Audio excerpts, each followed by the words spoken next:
नमस्कार, मैं हूं सत्यम पांडे। सारांश आईसीएस में आपका बहुत बहुत स्वागत है। हम बात कर रहे थे यूनिट 10 आयोग के बारे में।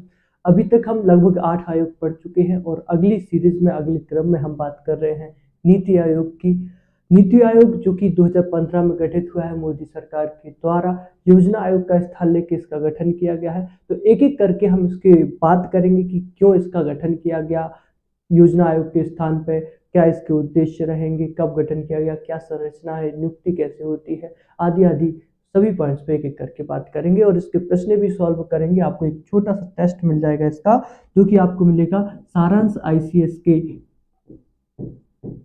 आपके ऐप पर। आप सारांश आईसीएस ऐप को प्ले स्टोर से डाउनलोड कर लीजिएगा और उसमें स्टोर टैब में जब आप जाओगे तो स्टोर टैब में आपको यूनिट 10 कमीशन करके मिलेगी, जहाँ पे आपको इसके टेस्ट वीडियोस और जब सभी आयोग कंप्लीट हो जाएंगे तो उसके बाद 500 से अधिक प्रश्नों का अभ्यास भी हम करेंगे सारांश आईसीएस ऐप पर। तो ऐप को जरूर डाउनलोड कीजिएगा।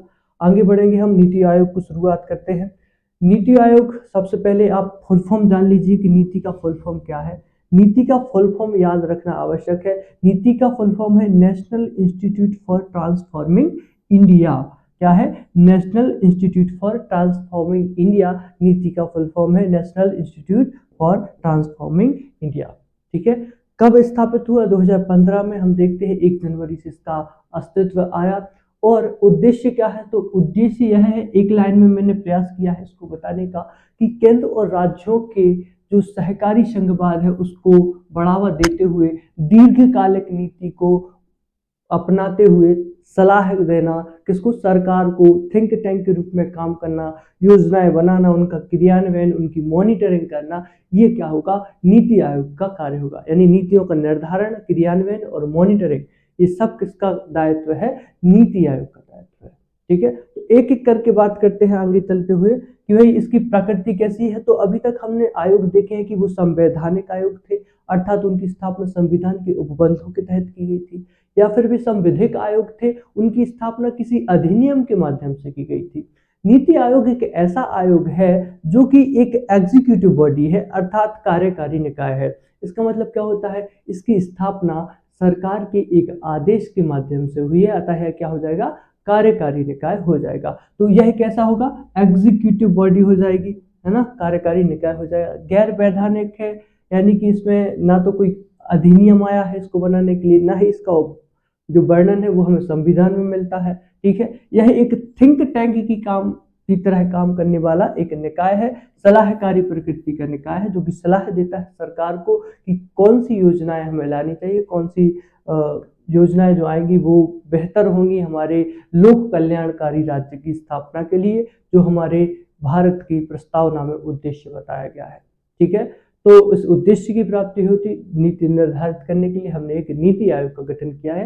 हालांकि इसके पहले प्लानिंग कमीशन हुआ करता था, योजना आयोग हुआ करता था। योजना आयोग के स्थान पे हम लेकर आए हैं नीति आयोग को। ठीक है। तो देखते हैं स्थापना कब हुई है। तो स्थापना हम बात करेंगे कि 15 अगस्त 2014 को हमारे यशस्वी प्रधानमंत्री लाल किले से भाषण देते हैं कि योजना आयोग की जगह पे हमने एक नीति आयोग लेकर आएंगे।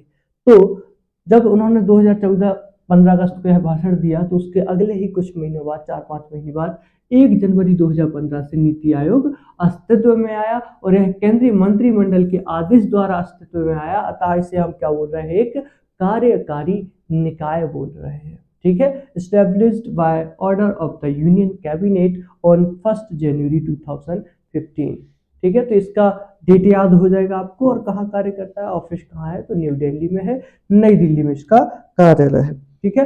आगे बढ़ते हैं, इसकी संरचना को देखें। इसकी संरचना थोड़ी बड़ी है क्योंकि इसमें न केवल केंद्र के बल्कि सभी राज्यों के लोग भी हिस्सा लेते हैं, मतलब राज्यों के मुख्यमंत्री, लेफ्टिनेंट गवर्नर आदि आदि। तो एक तो इसका अध्यक्ष होता है किसका? नीति आयोग का। एक चेयरमैन होता है और चेयरमैन हमेशा होते हैं भारत के प्रधानमंत्री पदेन। ठीक है, एक्स ऑफिसो, यानी कि जो भी प्रधानमंत्री होगा वो स्वतः ही क्या होगा? नीति आयोग का अध्यक्ष भी होगा। ठीक है। इसके अतिरिक्त जो शासी परिषद होती है, शासी परिषद जिसमें सभी राज्यों के मुख्यमंत्री, है ना, सभी 28 राज्यों के मुख्यमंत्री, और जहां जहां विधान क्या है, सभाएं हैं, जैसे दिल्ली, पांडिचेरी, जम्मू कश्मीर, ये क्या है? केंद्र शासित प्रदेश हैं और यहाँ पे विधानसभा है, तो यहाँ के भी मुख्यमंत्री। और बाकी की जगह आप चंडीगढ़ ले लो, दादर नगर हवेली ले लो, पांडु वो लक्षद्वीप ले लो, अंडमान निकोबार, तो यहाँ सबके कुछ जो लेफ्टिनेंट्स हैं वो भी या प्रशासक वर्ग है वो सब इसमें शामिल होते हैं। इसके अतिरिक्त जो आपकी क्षेत्रीय परिषदें काम करती हैं, भारतीय संविधान के अंतर्गत इनका उपबंध होता है क्षेत्रीय परिषदों का, 2 या 2 से अधिक राज्यों से मिलकर निर्मित होती हैं।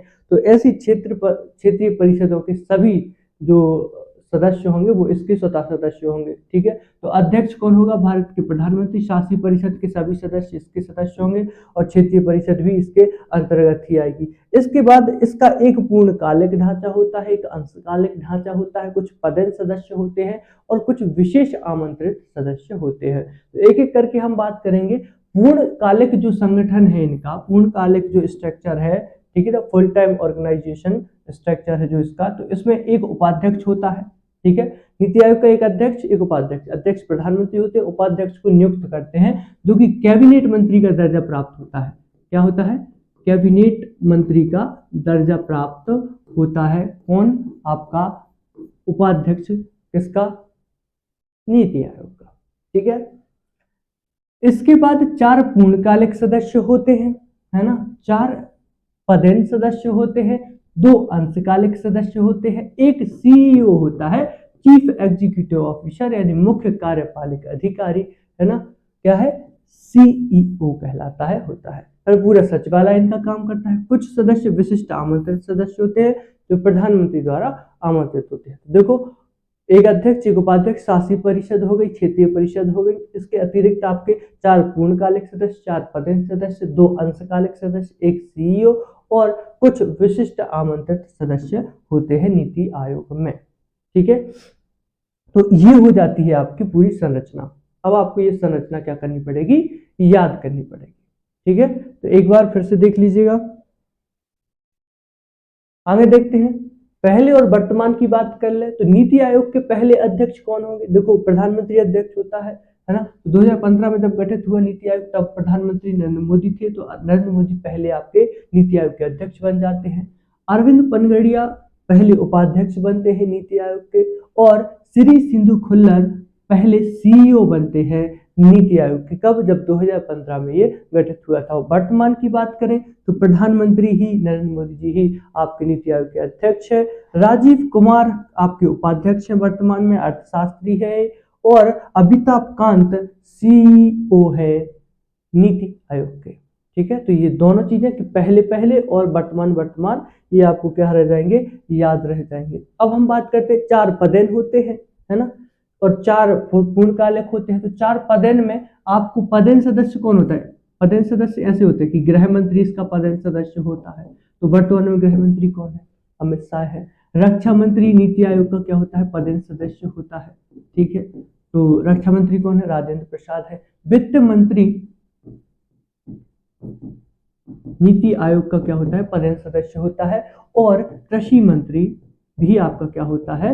इसका पदेन सदस्य होता है। तो ये 4 जो मंत्री हैं ये पदेन सदस्य होते हैं। अतः अमित शाह, राजनाथ सिंह, निर्मला सीतारमण, नरेंद्र सिंह तोमर क्या हो जाएंगे? आपके नीति आयोग के पदेन सदस्य हो जाएंगे, ठीक है। पूर्णकालिक सदस्य 4 होते हैं, अभी 3 है, तो आप तीनों के नाम याद रखिएगा। वी के शाश्वत साहब जो वैज्ञानिक है, विनोद कुमार पाल जो कि स्वास्थ्य विशेषज्ञ हैं, और रमेश चंद्र जो कि कृषि विशेषज्ञ हैं। ये अभी 3 सदस्य जो है पूर्णकालिक सदस्य हैं नीति आयोग के।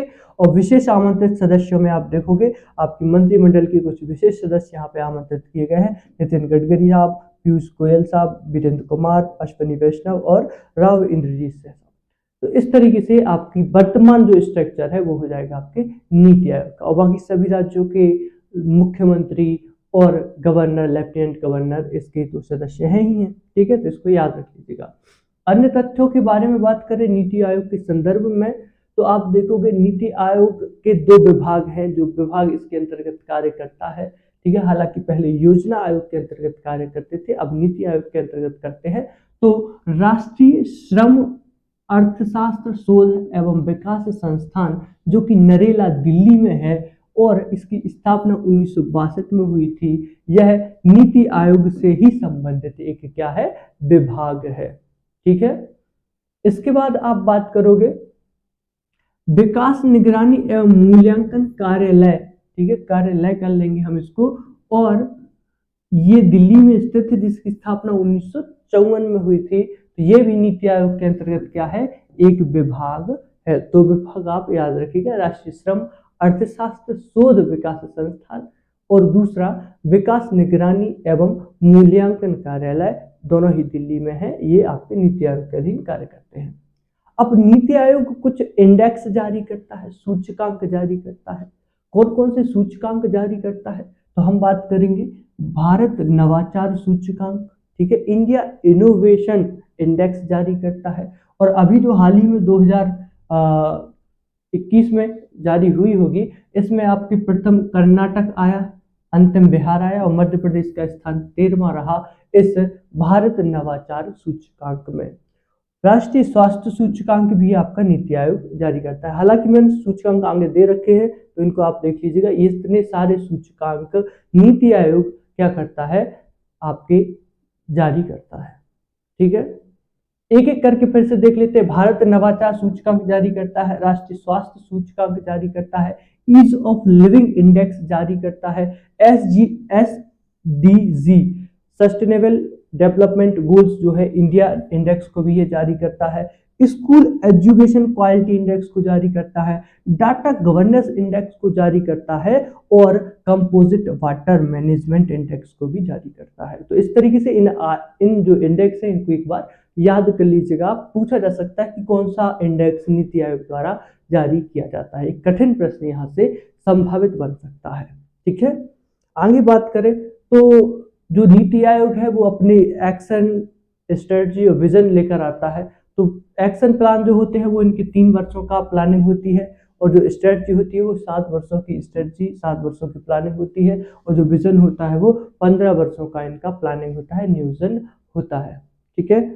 मार्गदर्शक सिद्धांतों पर चर्चा करें तो नीति आयोग जो है वो अंत्योदय, अंत्योदय मतलब अंत का ही उदय, यानी निचले से निचले तबके का उदय करना नीति आयोग का लक्ष्य होगा।